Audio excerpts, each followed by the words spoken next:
So I had the chance to play Elena at the Capcom booth in Evo, Japan, and here's everything that you need to know about this character. Starting off, I want to talk about her normals. A lot of her normals seem to be more so geared towards counter poking as opposed to poking, due to the fact that most of them have stubby ranges outside of her command normals, which have a bit more range. And in addition to her normals not having much range, a lot of her normals aren't special counselable, and they mostly lead into target combos, which seems to be the way that they're trying to go with the character, where instead of you getting more traditional combos with the length, you're going to be doing more so target combos and getting your damage from there with her normals.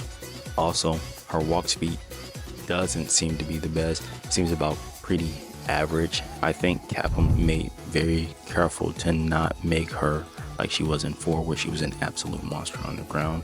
Secondly, her jump is pretty floaty like it was in 4, so you're not really going to be jumping much with the character. Also, her drive rush, I know some people said it was bad, but from my understanding, it's not bad, but it's not really like the best. I don't think you can just like do it raw like you would normally could, because it just seems like it starts up too slow. You have an easier time checking it. Now let's talk about her supers. Level 2 has 2 different parts to it, where you can either choose to go for damage or you can choose to go for the healing.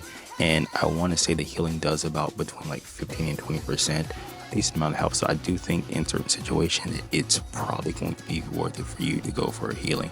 Lastly, this is probably a very important piece of information that is Elena specific but could change the whole game for Street Fighter 6, and that is Elena doesn't have a throw loop. I wasn't able to personally confirm this, but this is what other people have said when they played Elena. So if that is true, just know that big changes are coming to Street Fighter 6, and we can be excited for Season 3. And so those are my thoughts on Elena.